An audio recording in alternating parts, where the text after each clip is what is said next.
Well, hey everyone, and welcome to today's webinar. I am so excited to have so many of you here with us joining us live. So you're here for the webinar, How to Collect More Stories That Raise Money and Awareness.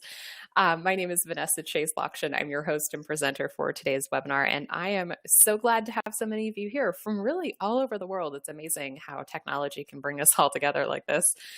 Welcome. It's great to see so many of you saying hello in the chat box. If you're just joining us now, would like to say hi, please do. It's always great to see where people are listening in from. And I also find it's a way for people to connect with each other locally. If you run into a colleague here, maybe it's an opportunity to network and meet in real life after the webinar as well. So as I said, really glad so many of you are here. This webinar comes directly from an online course that I teach called the Storytelling Nonprofit Masterclass. And I want to say before we get started, if you do enjoy today's webinar, I'd love to have you check out the class as well. And I'll tell you a little bit more about that at the end of the webinar. But for now, I just want to focus on the content, hopefully teach you all a lot about how to collect really great stories that can help your organization reach its fundraising and communications goals, whatever those might be for you, and hopefully give you a lot of advice that you can really use after this session today. If this is your first time on a webinar with me, I will say a couple of things. I love to interact with all of you, so feel free to ask lots of questions, share insights, talk to each other in the chat box, always encouraged, and I love to see that happening. I am recording the webinar, so we'll send it around tomorrow in case you have to pop off or you'd like to re-listen to it and listen to something from the content again, you can definitely do that. And we'll also be sending around the slide deck as well. So if you are feeling like it's a little too difficult to take notes and listen at the same time, no worries, you'll be able to get the slides tomorrow when we send those around. And I've also posted a link to the slides. You'll probably have to scroll up in the chat box a little ways to find it now, but it's blue text, it's underlined. You click that, you'll be able to download the slides right away. All right, so before we get started, I just wanted to ask all of you a question as we kind of get things rolling. And my question for you is, what happened the last time you asked a colleague to share a story? And I maybe shouldn't have said colleague, but what happened the last time you wanted to share a story or asked someone to share their story? What happened for you? Maybe it was really easy. Maybe you came up against some challenges.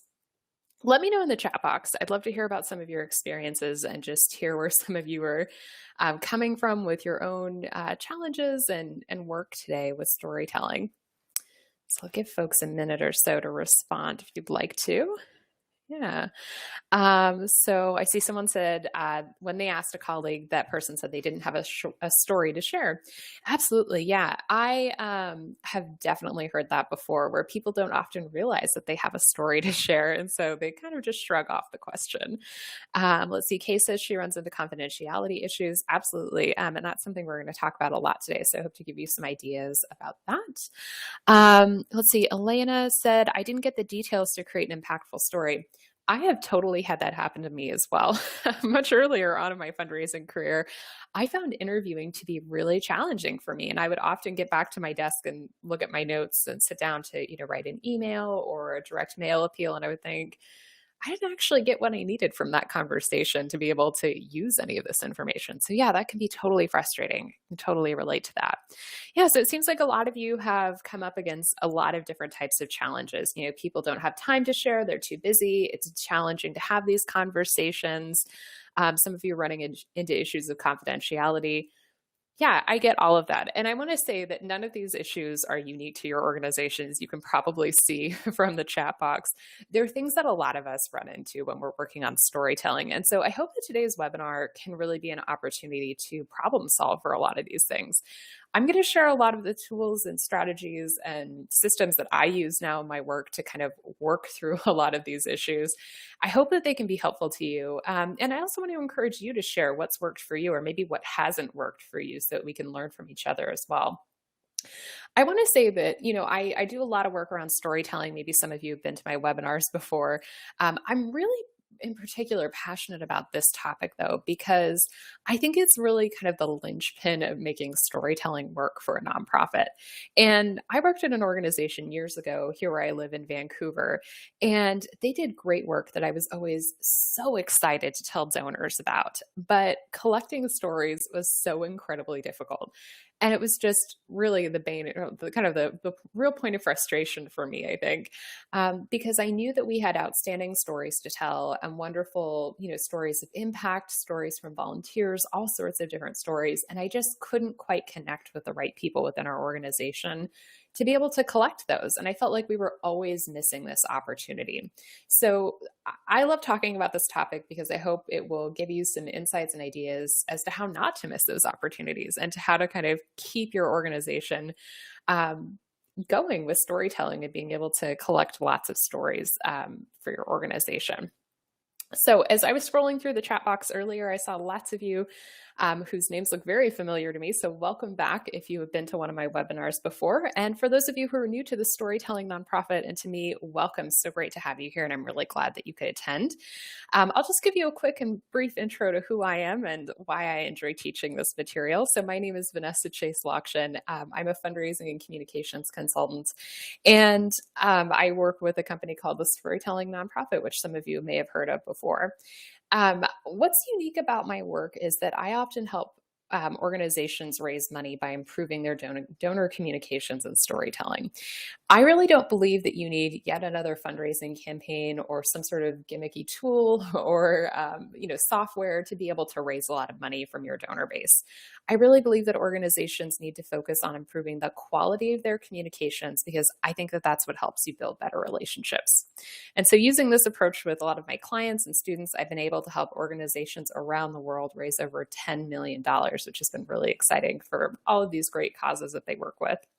I'm also the author of a book called The Storytelling Nonprofit, and I teach an online class called the Storytelling Nonprofit Masterclass as well. So that's a little bit about me, but let's get back to the content and kind of dive into this a little bit more. So regardless of where you're at with storytelling work, and it seems like a lot of you are kind of coming to this conversation with, different experiences and things like that.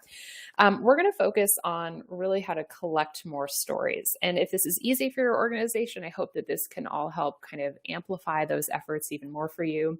If it's been a challenge for you, I hope that you'll get some ideas to really problem solve for your organization as well. So to get us to that point, there's going to be a couple of different topics we're going to cover here today. I want to talk about, first and foremost, this concept of creating a culture of storytelling. You may have heard that term before, and if not, that's totally okay. We're going to talk about it. I think that this is such an important piece in storytelling work because I think really an organization who's successful at storytelling is able to start from the ground up and from a place of building it into their culture and building it into the norms of their organization. We're going to spend a lot of time also talking about how to interview someone for their story. So I know some of you mentioned earlier when I asked, about your challenges with storytelling and finding stories to tell. You mentioned that you've interviewed people and you just didn't feel like you got the right details or the right information. So we're going to talk about this. I have a couple of scenarios to walk you through in terms of types of questions to ask and also how to troubleshoot interviews that are not going well because goodness knows that happens to all of us. And I want to wrap up by talking about tools and also systems that you can use to help you collect more stories. And a lot of this will be focused on tech tools that you can use to kind of help make all of this easier for yourself. Most of those tools are free, so don't worry about that. And I'll just show you how you can use them and how they can become part of this larger system that you can put in place at your organization to really build storytelling in as a habit and something that's really easy for people to participate in. I also want to say I love answering your questions. So we're going to spend some time at the end as well answering some questions. I know a lot of you sent in questions ahead of time when you registered for today's webinar. I'm going to do my best to get to a lot of those. And if we need to go over a little bit, I know we were going to try to end this webinar right at 11. I'm happy to stay on and answer more questions at the end as well. So we can definitely do that. All right, so let's go ahead and get started. So I want to, as I said, start by talking about this concept of a culture of storytelling. So in my experience, I think that one of the most foundational things your organization can do is really focus on creating and promoting a culture of storytelling. So I actually coined this term and first wrote about it back in 2012, which seems like a long time ago now. And since then, I've done a ton of research as to how organizations are both succeeding and also failing at this. And I hope that this section can kind of be comprised of some lessons learned that you can bring into your organization so that you can think strategically about how you can kind of create and promote this sort of cultural ideal within your organization. So, one of the most important things I think I can impart to you is that storytelling, much like fundraising, no surprise, is really a team sport. And yet, that's really not what most organizations are experiencing, right? And many of you mentioned this earlier. So, in fact, the vast majority of fundraisers and nonprofit professionals I talk to often cite that collecting stories is actually one of their biggest challenges. And I totally get that. Many of you are not working in service delivery or on the front lines of the work that your organization is doing. And in some cases, you might even be in a different country from that work, right? And so that makes it challenging to be able to figure out how to get those stories and then be able to share them with an entirely different audience after that. So I have to say though, I really kind of wondered, why is this such a problem? And I always am curious about it at organizations. I mean, it's no surprise. A lot of us know that there are lots of stories to tell within our organizations. So why is it so challenging for us to collect them and share them? And I have to say, I think in the research that I've done, it really kind of boils down to silos. And by silos, I mean both the barriers that are physical, psychological, and sometimes emotional that exists between people and departments in an organization. And I want to say that no organization is too small to be affected by silos. I think we often think that silos within organizations are are most common, at a larger kind of what we would call, bureaucratic nonprofit, like a university or a hospital foundation. But I don't actually think that's the case. I mean, yes, those environments can be more complicated, but certainly small nonprofits are not exempt from this. So in a lot of the research I've done, I've seen this kind of come up again and again, that there's just not sort of harmony and collaboration between departments and between people. And it's creating silos, which is really making it much more difficult for everyone to participate in storytelling and to work together in kind of an organized fashion. The thing that I want to say though is that silos really originate in organizational culture. And that's both a good and a bad thing, because as people within our organization, we can influence the organizational culture for the better. And I think that when we kind of take the posture of creating a culture of storytelling for our organization, one of the key benefits, and I'll tell you more about this later, is that we're really able to foster a sense of connection between employees and between colleagues at our nonprofits. We're really able to get people focused on the mission, inspired by the mission, and collaborating in a way that helps us move towards really fulfilling that mission for our community or the region that we're working in. And I think that that's a really exciting possibility for a lot of us.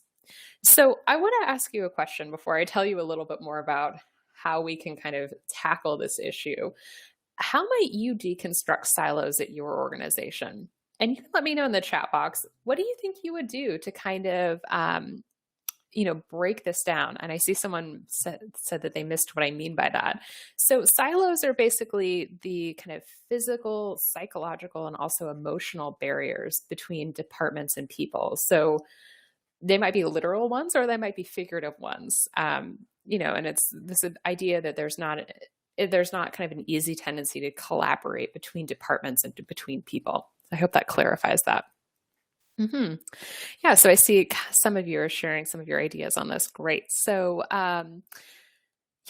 cross-functional working groups. Yes, absolutely. Things like that are all helpful. Absolutely. Ingrid said capacity is an issue for her organization. And I see a few of you also said it needs to come from the top down.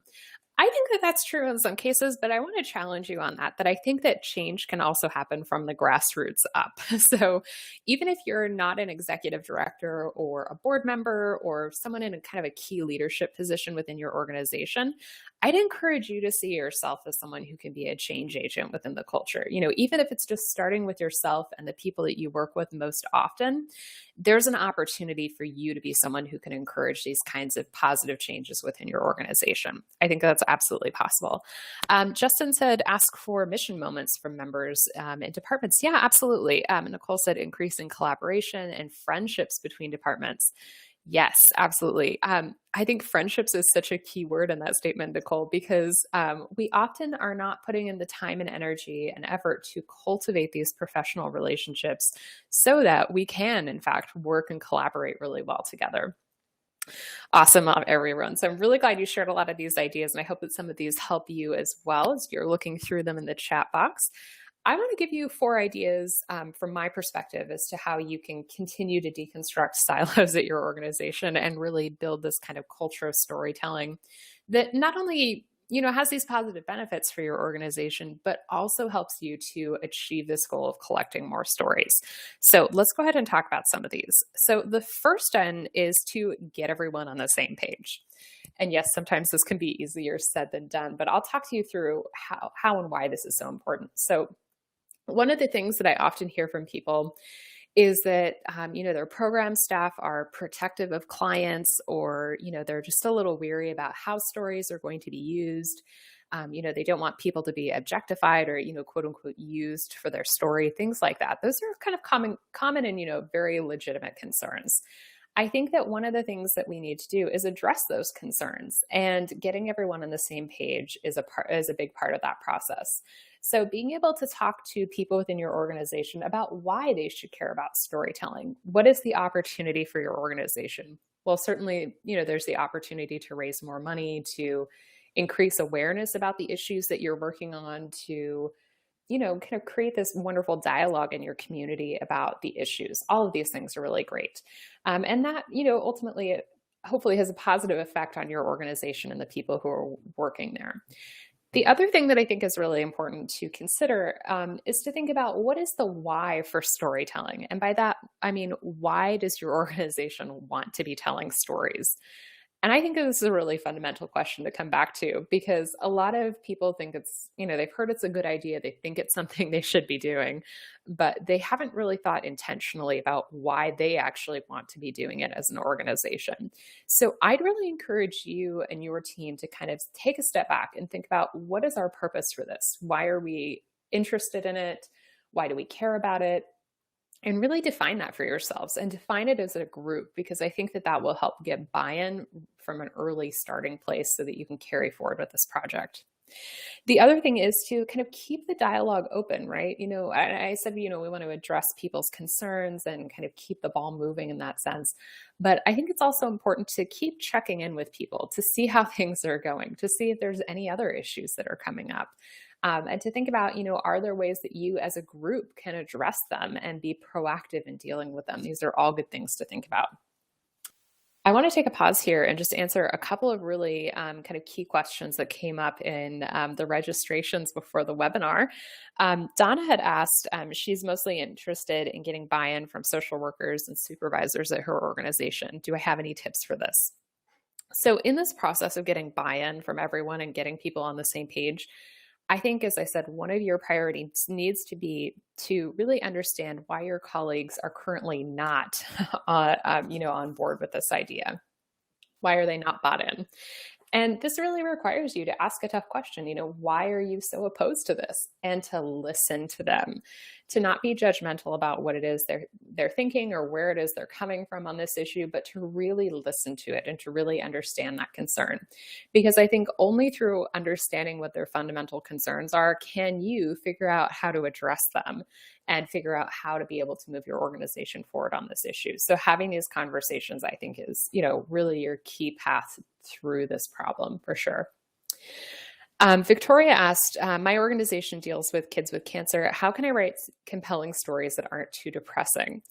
I wanted to answer this question here because I think that it relates to this idea of everyone being on the same page. And by that, I mean, it's really important for you to make intentional decisions about how your organization will tell stories. So, what tone will you use? What words will you or won't you use in stories? Questions like that are generative and great to think about. it's a process of kind of developing those guidelines that your whole organization feels comfortable with when it comes to telling stories. And so in your case, Victoria, I would tell you that, your stories, if you want to kind of stay away from them being really depressing, is, you want to focus on the positive aspects of the patient and probably the family's experience at your organization. So that would mean not focusing too much on the fact that, they're, of course, a child and they're really affected by this kind of crappy diagnosis. But you want to instead talk about everything that you're doing to make their life a little bit better during this time. How are you helping them? And how are you kind of easing the burden of this whole experience that they're going through? You might even want to think about, what are the emotions that you hope to evoke in patients during their stay? And, it might be a stretch to say this, but maybe hope or even joy, or being able to feel like a kid. And being able to tell stories that reflect those, right? Those are kind of things that we can think about. When I worked at a social service organization some years ago here in Vancouver, this was one of the things that we really spent a lot of time thinking about, was this idea of how do we want to tell stories? And one of the questions we always came back to, or I think one of the guidelines we really developed, was making sure that we told stories that were in integrity with how the client would tell their own stories. So that meant not over dramatizing them, not making them too emotional or too kind of fantastical just for the purposes of being able to raise money. We really wanted to make sure that we were in integrity with how that story would actually be told by someone. So that was a really important thing for us. The other thing I'll say here that I think is really important about this first step is that it allows your team to also potentially come to an agreement about confidentiality and ethics, if that's a concern for your organization. I know many of you had questions about this earlier and when you sent in your registration. So I want to spend a few minutes talking about this because I think it is an important issue. So for some of you, this may apply more than others. For instance, if you're working with sensitive populations such as children, foster children, maybe women escaping domestic violence situations, things like that. It can also apply to you too if your organization is having to navigate HIPAA in order to be able to tell stories. So if you're working in the healthcare industry, that's definitely going to be something that applies to you. So, I want to say first and foremost, these conversations are really important to have internally if they're an issue for your organization. And my very basic posture on this is that anyone who decides to share their story publicly through your nonprofit deserves to have their story told with both respect and dignity. But beyond that, I want to give you a few tips around how to deal with some of these issues and how you can kind of facilitate this dialogue for your organization. So, I think one of the very kind of first things that I always think about when I think about the ethics of storytelling is the fact that telling a story can be a really vulnerable act.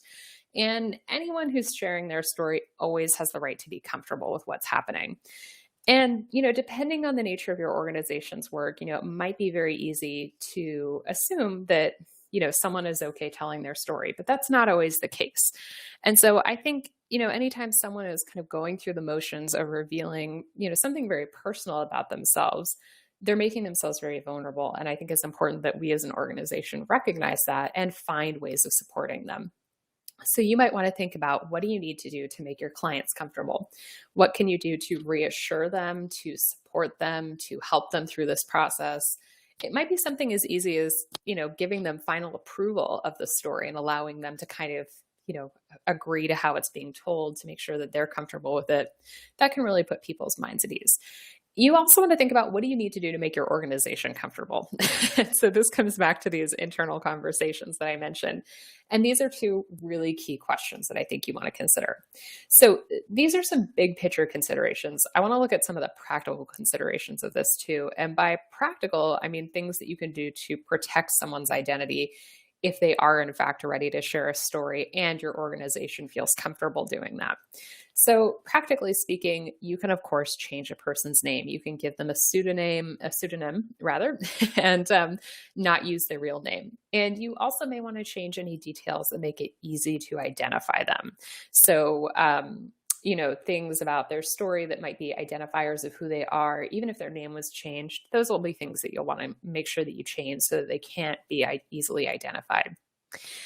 You could think about creating a composite character. I want to say, though, that this is not my personal preference, mostly because I always worry about, what if a donor or someone comes back to the organization and says, well, tell me more about this person or tell me more about their story. And suddenly you're like, well, it was actually like two or three people's stories. And we kind of melded it in to make this kind of one super story or one composite story because we couldn't use, names and details and things like that. I think you have to tread lightly on this. And again, it's something that your organization might want to think about whether or not you feel really comfortable being able to do that. You can also have a staff member tell the story. I think that this is also a really good idea because your staff members, of course, are able to see stories, they hear them, they have a perspective, and they can often tell that story without being able to, without, revealing details or names or things like that. So that's certainly something you could think about doing. Yeah, so let's see. I just want to take a look at the chat box because I see we've had some comments come in. So, so it sounds like a lot of this is resonating with many of you. Yeah, Nicola, I think exploit is the word I was looking for. People are really wary of exploiting marginalized communities. Absolutely. And as we should be, I think that that's a very legitimate concern. I know not all of you will be able to relate to that depending on the kind of work that your organization is doing, but I think it's something we totally need to think about. These stories are not our own, right? They're other people's, and we are privileged to be able to tell them and share them. And so we need to be able to do that in a way that honors them and, doesn't kind of take advantage of that. I think that that's really important for sure. So I want to answer a couple of questions that came in ahead of time, some related to this stuff. So Alexis asked, as with many nonprofits who work with victims of crime, confidentiality is key for us.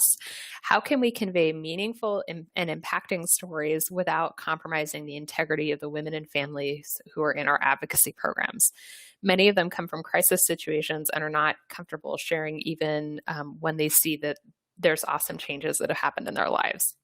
So Alexis, I hope what I talked about gives you some ideas for kind of navigating this. But the other thing that I want to say is that people do have to be ready to share their story, right? And we can't force them. That's not fair, not nice.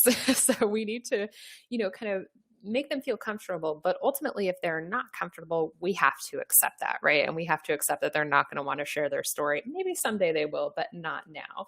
And that has to be okay. We have to be able to just accept that and kind of move on. As I said earlier, think about what people need to feel comfortable sharing their stories. So, for folks maybe like your clients, Alexis, who are, dealing with legal issues, maybe there's some things that you can think about that will help put their mind more at ease if you do want to share those stories. Yeah, so I see someone just asked, what's my opinion about using a stock photo to accompany a client's story? Absolutely. I think that's a very legitimate idea if you want to use the photo. And you can, if you feel funny about it, you can definitely make a note in there about the fact that you are using a stock photo. I know some people will do that just to make a note about the fact that they're protecting client identities for sure. Let's see. Shelley asked, we're a library and patron privacy is critical. There are plenty of stories to tell, but most of the time, even asking for permission feels like a violation of trust that staff are, not scrutinizing patron usage. Suggestions on how to balance this issue would be great. Yeah, absolutely, Shelley. So if you're worried about kind of scrutinizing, patron usage and making sure that you have good boundaries with the people who are using your library, you could try kind of a wider approach to asking for stories rather than asking specific individuals. So for example, you could send an email to your whole email list asking them to share their library story. You could put asks out on social media. I feel like I've seen that with a few libraries. Or, you could also have something like a form that people could fill out up at the checkout desk, things like that. So those are, often ways that you can ask people to share their story without being too invasive in that process. Mm-hmm. All right. Yeah. So the other thing I just want to mention here before we move on, it's kind of more related to HIPAA than anything else, is that one of the things that I often see happen for people is that they assume with HIPAA in play that patients or their families will not want to share their story, that they want privacy, period. And I want to say that that's not always the case. And just like in fundraising, we often have to ask to find out if that's really, in fact, True. So I want to encourage you to just think about actually asking people for their story if you're in a hospital or healthcare setting, rather than assuming that they don't want to share their stories. So once they say yes, you can absolutely share it and then kind of go about negotiating how you might either share certain details or not share certain details of that story. Okay, so talked a lot about that. I hope that's really helpful. I do want to shift gears just a little bit to talk about identifying your story needs, because I think that this is the next really helpful step in this process of creating a culture of storytelling.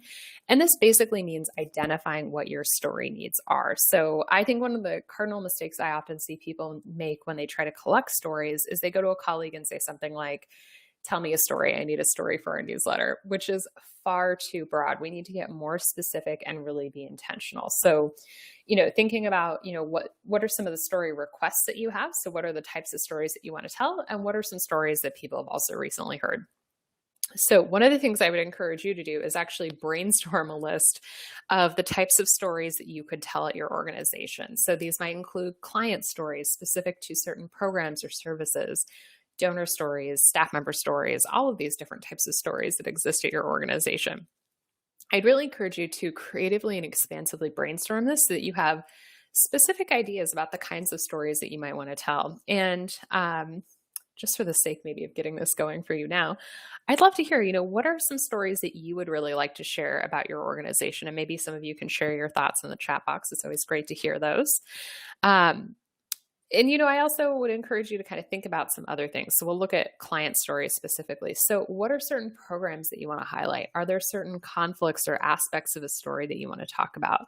What needs do you want to highlight for your donors? So these are all kind of other questions that you can talk about or think about as you brainstorm this list. And Kate says, we always need stories that illustrate our values and mission statement. Absolutely. Yeah, I think that that's a really great example. We want stories that illustrate that in action. Kristen says, alumni who have been impacted by our programs over time. Absolutely. These are all great examples of the types of stories that you might be out there asking for. All right.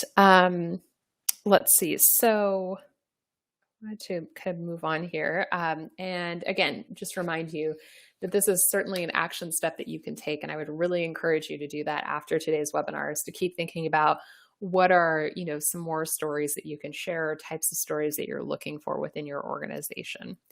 Let's see. Allison, that was a really great question. I do want to come back to it, if that's okay with you. I want to keep moving though, and make sure that we cover some more material, and then I'll come back to your question, I promise. All right, so we also need to kind of have tools and systems in place for collecting stories. This is a really important piece of all of this. I often think that one of the things that really trips organizations up is that we don't really understand storytelling as a process or something that we need to consistently do. Instead, it's this kind of like ad hoc thing that just happens off the side of our desk.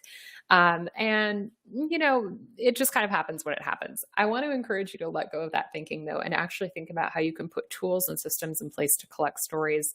We are going to talk about this a lot more later on in the webinar, because I do have a whole section on tools and systems. But I will say, two things that I personally really enjoy using are a story form. So you could use a digital form or a paper form, and I've got examples to show you about a little later on. And also sending out regular communication to your staff internally to remind them that you are looking for stories, to remind them to use these tools that you have. Staying on top of that is going to be really key. And I know that might seem like one more thing on your plate to do, but ultimately someone has to be responsible for keeping the system going. And I hope that that can be you for your organization to do that. Yeah. So Ingrid, do I use both of these or just one at a time? I use both personally. I think that having a easy place for people to submit forms and some clear process for how they can share stories with staff is absolutely important. So having the form in place is great. And then having kind of an internal email or newsletter, whatever that might be, to remind people to use that is another way to kind of make sure that you're kind of keeping that top of mind for folks. All right. So the last step in this process is to tell each other stories. And I think that this is one of the really foundational pieces of this kind of idea of creating a culture of storytelling, which is that we really want to establish a norm of how people communicate internally first, and then take that concept externally for our organization. I think that one of the things, though, is that this really has the added benefit, as I said, of connecting and inspiring staff, which ultimately helps improve internal relations so that collaboration and working together can actually be easier for your organization. You can do things like have monthly check-ins with your staff, or at staff meetings, spend some time telling stories or just talking about what's going on in people's departments, not from a really kind of reporting standpoint, but just like what are some stories or what are some examples of things that are happening around the organization, and making opportunities for people to share those with each other can be really important. Let's see. Carly asked, what are some of the best practices to solicit timely quality stories from other departments throughout the year? So Carly, I think that these last two steps that we talked about, both the tools and telling each other stories, are really helpful. But really, it's about creating a habit, right, for your organization, and creating a habit so that people regularly remember to do this and engage with it. All right, so a couple of thoughts for you on all of this. So, if you're thinking about how do I do this, where do I go next? I'd encourage you to start small. You don't have to do all of this at once. Take small steps, enroll others. So find people within your organization who can be your allies, who can help you on this journey, and really start with yourself. I always think that change can start with us first. As I mentioned, this idea of moving from the grassroots up rather than from the top down is certainly a really helpful way to think about how you can kind of create this change at your organization. And so as we're kind of going through this material today, I'd really encourage you to think about, what is one small step that you can take this week or maybe next week to start implementing some of these things that you're learning. What sounds really intriguing to you? What's something that's really helpful that might really help your organization? Make a note of that if you're taking notes, and make some time in your calendar to actually work on it and start the implementation process. I'd really encourage you to do that.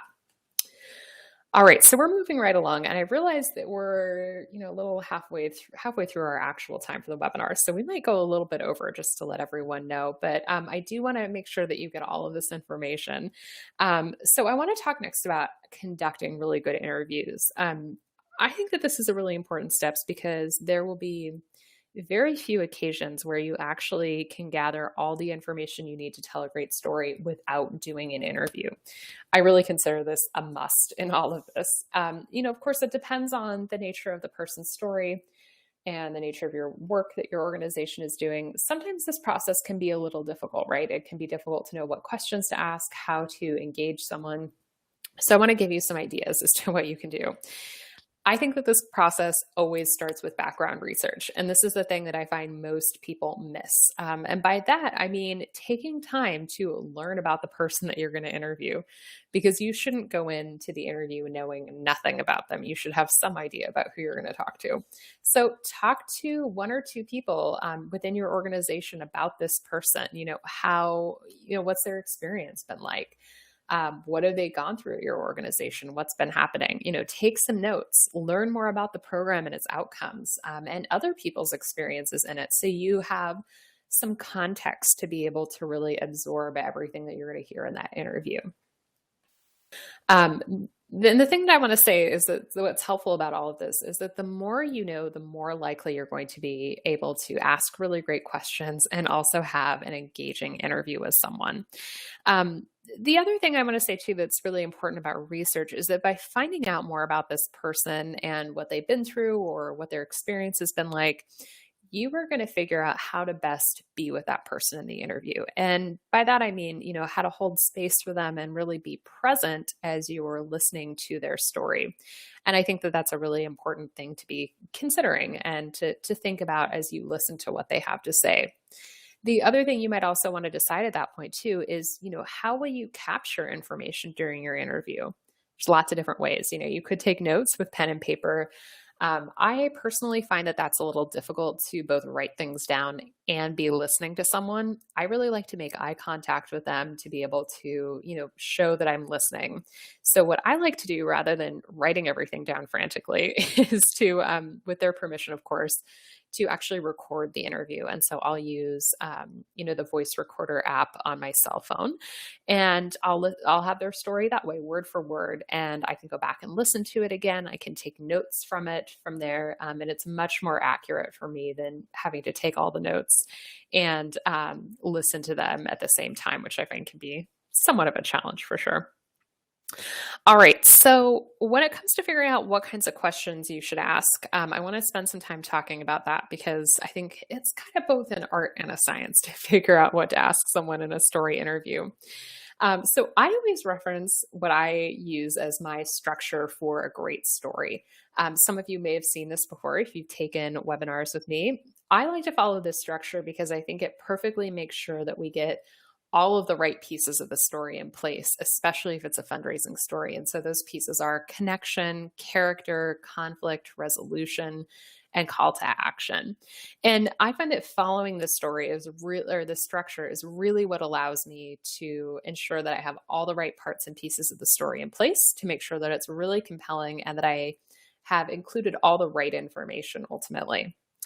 I had a really great question from Anna ahead of the webinar who wanted to know, how do you tell and write a story and have the right kind of information injected into that story? Sometimes it seems like stories have too much detail that kills it. Other times there's not enough information. It leaves people wondering, wait, what just happened? I totally get that. And so, Anna, I want to say that I think that the structure is the key. Being able to kind of follow something like this will ensure that you have the right information in that story so that you're not leaving your readers wondering what's going on or, overwhelming them with too much information. I think that that's a really important thing. The other thing I want to say too is that, doing an interview is just one step in this process. You're not going to use every single piece of information that you get in your story in the interview, in the story. So part of your process after the interview is to go through and kind of decide what are the most important pieces that you need to share to make sure that you get those pieces in there. All right. So Catherine also asked, what is the most important piece to collect when gathering stories? So Catherine, I'm not totally confident that you can predict this ahead of an interview. I am consistently surprised by what people share in story interviews. And you never really know what you're going to hear that will influence how you want to tell that story. I do think, though, that being said, that one of the important things to make sure that you always get is to really understand what was the problem or conflict of that story, and what's the angle of that, and how can you talk about that a little bit more in the story. I think that's always very important. Let's see, another question I had here. Deborah asked, if a program staff are reluctant to allow access to clients, what strategies can be used to help program staff and development staff work together? For sure, Deborah. So my advice to you is to work with your staff to prepare questions together ahead of time. So think about how you can help them figure out what questions to ask, what information do you need. Work on those questions together so that they can do the interview and you can still make sure that you get the right information. All right. And Kathleen, I'll answer one more question and we'll talk about some other questions here. Kathleen asked, what's the most effective way to capture and share stories from each major stakeholder? So Kathleen, my short answer for you is that you have to ask. Just like in fundraising, we always have to ask people, if they want to donate. In storytelling, we need to also ask people, would you like to share your story? So that's what I would suggest doing there. All right, so let's actually talk about interview questions themselves. So asking questions in an order that mirrors the story structure can certainly be helpful because it allows you to kind of logically take people through the story that they have to share. The questions do not all have to be related to the story. And in fact, they don't have to be, and they shouldn't be. You should be able to ask other questions so that you're able to really get a sense as to who this person is beyond just that story so you can write about it. My kind of general guideline is if it doesn't feel like something you would naturally ask, don't ask it. And that's probably going to save you from asking any awkward or uncomfortable questions. And think that asking a mix of both factual and emotional questions, that's certainly something really useful to think about. Melissa, I see your question. I would love to talk more about the story structure. And if some of you want to stay on longer on the webinar, I'm happy to do that. But I do want to focus on just talking about collecting stories here for the next little bit. But if that's a question you want me to come back to, just remind me in the Q&A section, and we can absolutely talk about that.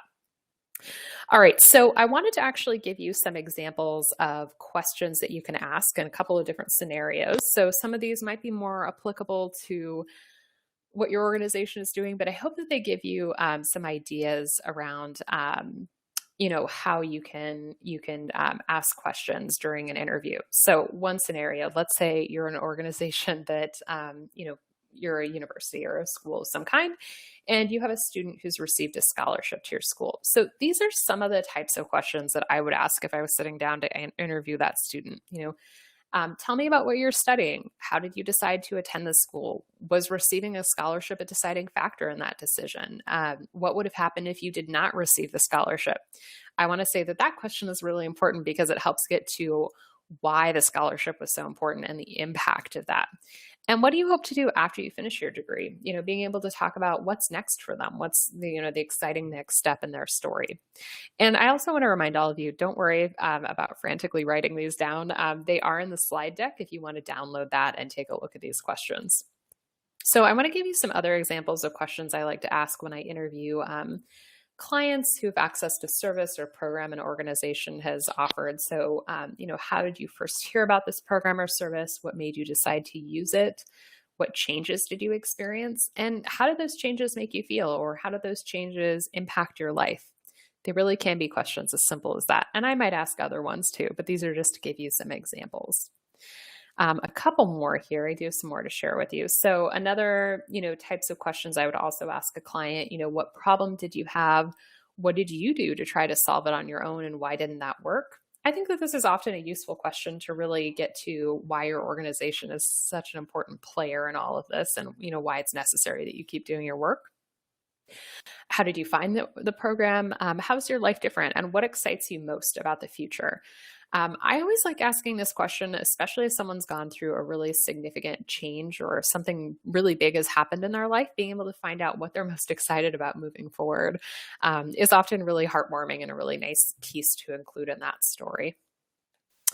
All right, so switching gears a little bit, if I was interviewing a donor, here's where some of the questions that I would ask them.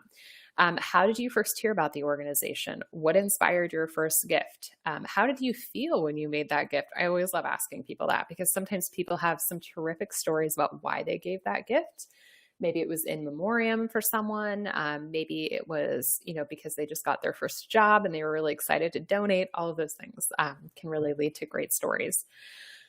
What impact do you believe you've been able to make through your giving? And what would you tell others about being a donor to this organization? So these are just some questions that I love to ask donors if I was interviewing them for a story. I also want to say that these are all questions you could ask someone if you were just having a conversation with them. If you were making a stewardship thank you phone call or something like that, you can absolutely do that. So, Allison, how do you share a donor story externally? I understand how to leverage one-to-one with a prospective donor or a donor I'm trying to push up the giving ladder. Yeah, so I think donor stories are actually really great for fundraising because they're social proof as to why other people give to your organization. So I know we often focus on impact stories and client stories, things like that, but I actually think that donor stories are a really important piece to include in this. Your newsletter is a great place to share them. You could profile donors every month. You could have a special, weekly social media feature where you share a donor story. Things like that are all opportunities to connect people to folks who are currently giving and provide them with some social proof as to why people give to you. So lots of things that you can do with those for sure. All right, so after the interview is done, I want to say there's a few things that you can think about. First of all, I always encourage you to follow up with the person that you interviewed and thank them for their story and thank anyone who told you about the story in the first place. So maybe a staff member or volunteer. And after you go back and you review your notes, if you have follow-up questions or anything comes to mind after you've finished the interview, you can absolutely follow up with someone. So, ask them the question by email or by phone, whatever makes the most sense. That can definitely be something that you do. All right, troubleshooting. I definitely had interviews early on in my career that did not go well. So I want to give you some tips from how I have troubleshooted those in the past. For people who are just not opening up, or when you're interviewing a kid, which can sometimes be very different than interviewing an adult. These are all things that you can think about. So ask open-ended questions and from different angles. So don't just ask questions that people can answer yes or no to. Really try to evoke an answer from them. Go for a walk or engage in activity. I have to say that sometimes people will just not be comfortable sitting directly across from you, and they would rather be doing something. And sometimes the energetics of that can really change their comfort level and their ability to engage in the conversation with you. I'd always encourage you to interview more than one person. And this is especially true if it's a big project that you're working on and you're trying to find a really great story to tell. So don't just, hope that one story pans out. Interview a couple different people, make sure that you have some different options. And I'd also say, not every interview is going to be a home run, and that's okay. It's kind of the idea of you win some, you lose some, right? And if you have one that did not go according to plan, or, you just didn't feel like you got the information you need, that's okay. I remember an interview that I did several years ago as a part of a case statement that I was working on. And I was told that the person had a great story, which was absolutely true. They did, but they were super talkative. And I found that it was really hard to keep them focused and keep them, kind of staying the course of our conversation. We were going on all sorts of tangents. And I kind of found it was really difficult to make sure that I was actually getting the right information from them. So that's an example that comes to mind of one that, didn't necessarily go as according to plan for me. Yeah. All right. So I see lots of you were answering questions in the chat box, which is really nice. And yeah, Ingrid, for sure, sharing them on your blog and annual report is also a great idea as well. All right. So I want to wrap up here with the last section of our webinar. I know we're kind of going through things pretty quickly, which is about story collecting tools. And I hope that what can be useful for you in this section is to give you some more ideas of, tools that can really help you work on collecting stories at your organization. And I had a couple of questions from folks about, how do I, create a form? How do I use, a digital or paper tool to collect these stories? What are the nuts and bolts of the system for collecting stories? These are all very good questions to ask. So I hope that this section can actually answer some of those questions for you. So first and foremost, I like to use a story collection form, as I shared with you earlier. My personal preference is to always use Google Forms, but you could use any kind of service that's out there. There's Google Forms, SurveyMonkey, Form Stack. There's all sorts of other ones that you can use as well to be able to create a custom form like this. This is a sample one that I created some years ago just to give you an idea of what this form could look like. There's a field for a name, the name of the person whose story you're submitting, what program or service this person has accessed, why did they decide to participate in the program, how have they or their life been changed through the program, and would they be willing to be interviewed about their experience. So these are just some basic questions. As I said, this is just to kind of get you started on this process in terms of, kind of collecting those leads and then being to follow up with them. Jacob, you can absolutely have this template. It is in the slides, and so you can take a look at that there. I have also created a video, and it's on the blog for sure, and I can send it out to all of you in an email that includes a short video on how to create a story form using Google Forms. If you go to my blog, thestorytellingnonprofit.com, you can probably search in there and find it. It's probably under the tab for collecting stories. So here's another example, and this is from a YMCA group that I worked with some years ago. They also created a story collecting form for their organizations. As you can see, name and email address fields are there. Are there any photos or videos that will help the story? Who told the story? They have a field for a quick summary of the story. And then they ask specifically about the different aspects of the story. So who is the main character in the story? What are the challenges that they faced? How did the YMCA support them or help them? And what was the outcome? So again, this really leads people through the process of untangling the story and being able to share all the parts and pieces. And Emily, yes, the slides will be available for reference, and these images will be in there, so you can definitely take a look at them again as well. All right, so a couple other things I suggest. If you want to not use a form like that, which is totally okay, I'd encourage you to come up with some sort of standard email template for people to share their story. It can be something as simple as this. This is just some sample text that I wrote up for all of you. It can be something like, I wanted to let you know about a story that I came across today. The story is about, I think it's great because, and then this person is or is not willing to be interviewed. Again, it just kind of gives you some ideas about the story so that you can follow up. Other things you can do. I like to really encourage people to make specific requests for stories. And one of the things I like to call them is story prompts. So, questions to get people thinking about stories that they may have heard. And these are just some example ones and things that you could ask at staff meetings or send around, all examples of things that you could make a request for. So, tell me about a student who has vastly improved their grades in your class. Maybe they went from a C student to an A student. What do you think catalyzed their change? Last week was a really busy week at the animal shelter. Did you meet any families with young children who came in for their first pet adoption?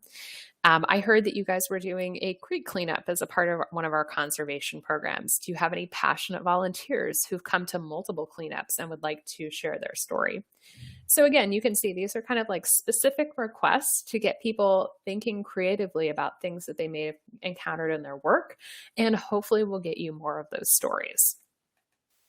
All right, so last couple of things here. So there's a few other tools that you can use. As I said, your monthly email can be really useful, an internal email to remind people about storytelling.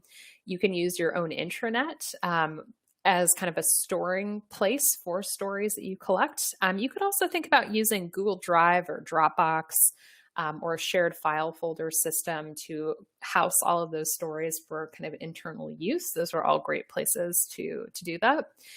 I also want to remind you that really every conversation you have internally at your organization is an opportunity for storytelling. So be on the lookout, be listening for those stories, and try to use staff meetings a little bit more strategically. You know, meetings often kind of disintegrate into a lot of details and bureaucracy, right? So use those as an opportunity to team build first and foremost. And by that, I mean spend a few minutes at the top of your meeting talking about stories that people have heard and tell people about what's been going on and what's been happening around your organization. These are all really useful things that you can have conversations about, which will not only help bring people together, but ultimately help you find those stories to tell. All right, so I had a couple of questions here that I just wanted to answer before we go into more questions from all of you. Jane asked, how do you engage staff across multiple sites to share stories at headquarters in a different state? So Jane, I would say finding the right tool set is really key. And then you need to be in constant or consistent, I should say, communication with your staff about those story needs and reminding them to share those. So Rick asked about the legalities of sharing personal stories. So I get a lot of questions about this, and I have to say first and foremost, I am not a legal professional, so I'm not really in a position to give you legal advice on this. The one thing I will say is that I do encourage all of my clients and students to create what I would call a story consent form, which would basically be similar to a photo release where people officially agree to share their story. I think that this is just a smart idea to kind of legally cover your bases. I don't have an example that I could share with you for legal reasons, but I would encourage you to work with a legal professional if that is something that you're interested in. Consult with someone, consult with a board member, and create a form that makes sense for your organization that you feel comfortable having people sign.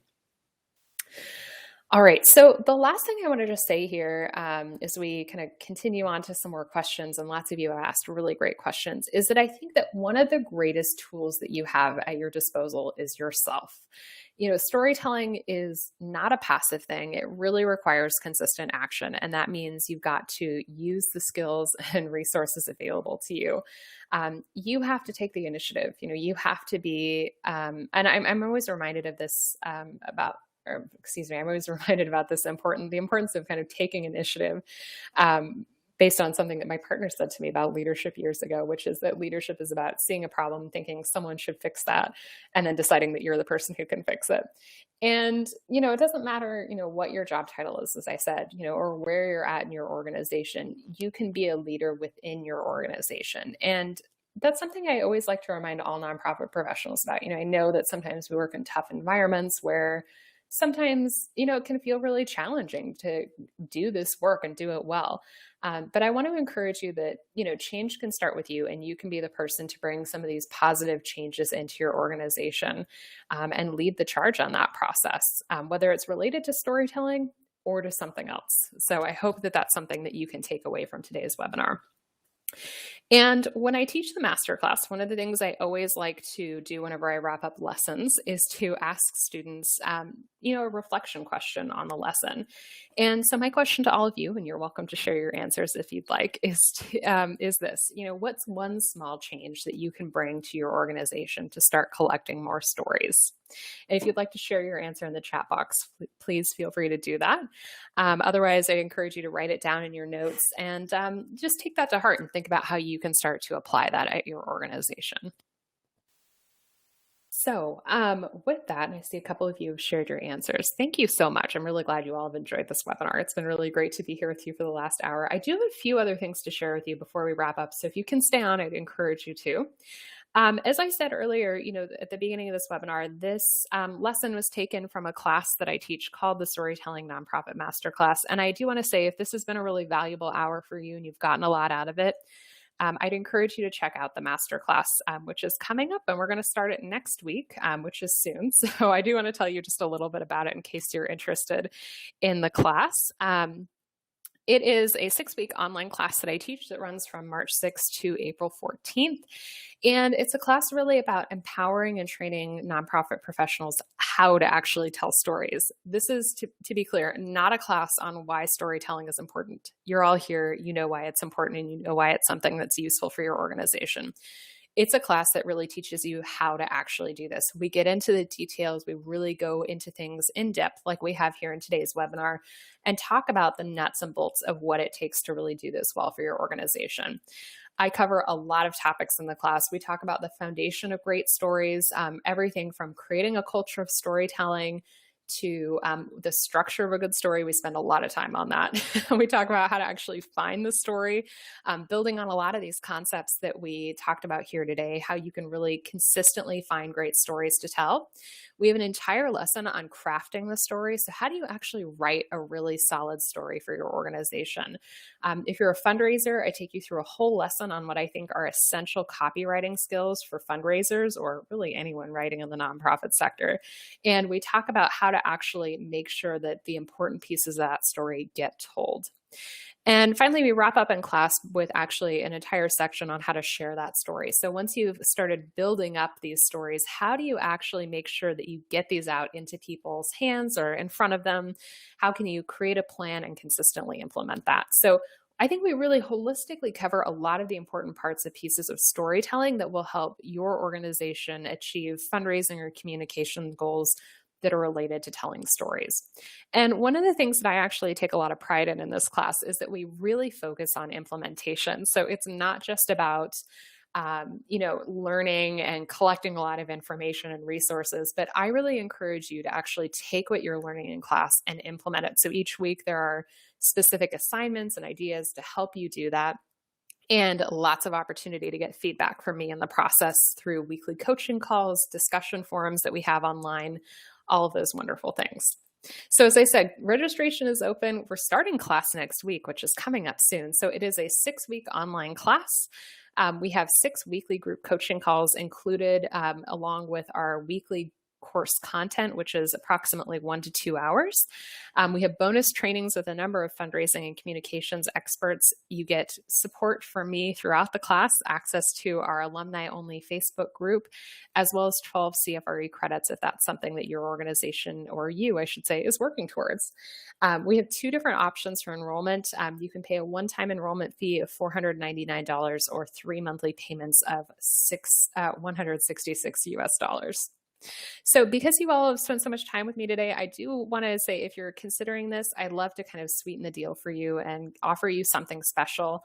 If you'd like to register by tomorrow, I'm going to offer you $50 off the registration fee plus a 30-minute coaching call with me, one-on-one. You and I will talk on the phone. We can talk about anything that's happening at your organization related to storytelling or not. I can help you problem solve, talk through some of these issues, and really help you to think about how you can do this for your organization and use what you've learned to really maximize your impact with storytelling. So if that's of interest to you, I've included a link in the chat box. You can go check out the class. As I said, we're starting really soon. And if you're on the fence or thinking about it, I'd love to be able to offer you both the $50 off registration and a 30-minute coaching call with me. One other thing that I will say as well is that I really do believe in this class quite a bit. And so I do offer a money back guarantee. So if you are unsatisfied with the class for any reason, you can request a full money back guarantee, no questions asked. We're always happy to do that for students. Although I will say, in having taught it 4 times now, we've never had that happen. So I'm always very confident that people are going to be really impressed and really happy with the class that they purchased. All right. So with that, I know we're a little past 11, over the top of the hour. I do want to answer questions because I know that many of you have other questions that have come up. So feel free to send those in. I'm going to go back up through the chat box and look for some of the questions and answer those. So if you have to run, no worries. We'll be sending out the recording tomorrow, so you can definitely check that out. If you'd like to stay on a little longer with me, feel free to. Let's see, David, you asked me if I could elaborate on connection, and I think that was with regards to the story structure. So in this structure, I think one of the first and most important things is that we have to really find a way to make a substantial connection with our audience, whoever that is, donors or someone else. And I encourage you to really think about what is it that you know about them and how can you hook them into this story quickly. And so that comes down to knowing who they are and how you can kind of connect with them. And that can be something as simple as, kind of finding some common ground and stating it in that opening, or asking a question that will draw them in. There's some devices that you can use like that, which will often be really helpful for you to be able to kind of build that connection in with your audience. Let's see. Emily, if you only have a limited amount of time with a client, your question is, what if you only have a limited amount of time with a client? How do you get them interested enough to share their experience with you? Good question, Emily. So I'm going to guess that you probably mean you only have a limited amount of time with the client based on how long they're interacting with your organization, as opposed to how much time you have to interview them. So one of the things I would encourage you to do if you feel like you only have a short amount of time with people working with your organization is to think about how you can build in a follow-up system. And this is probably more from a program's perspective. So how can you follow up with people after they've worked with your organization to get feedback and just check in and see how they're doing? It might be something as simple as sending them a client satisfaction survey a month or 2 after they've accessed your organization, and using that as a nice touch point. It might be something else. I would encourage you to think about, what are some kind of systems or follow-up touch points that you can build in afterwards so that you can keep in touch with those folks. Let's see, other questions here. Sherry asked, any tips for measuring which stories resonate the most? How can you determine if your story angle is the best one to show impact to supporters? Awesome question, Sherry. So I get asked this question a lot, which is, how do we tell stories that actually resonate with our audience? I want to say that I don't have the answers. In fact, I'm sure you have the answer because you know your audience a lot better than I do. There is not one particular story that will resonate with every single type of nonprofit audience. And so it really comes down to understanding who it is your audience is, why it is they like your organization, what they have in common with your organization, and how you can use that to tell a story that will resonate with them. Doing things like sending out a donor survey, doing research, those are all really useful tools that you can use to learn more about them that will ultimately help you tell those really good stories. All right. So Emily, is there ever a time when there are too many stories? How do you find balance? Oh, good question. It's probably a good problem to have, right?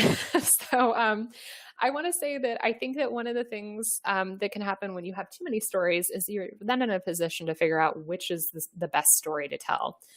So I always go back to what is the message that I'm trying to communicate and who is the audience that I'm communicating that message to, and how can I, or what story can I tell that will best achieve both of those things. So that's usually kind of the process that I go through for that.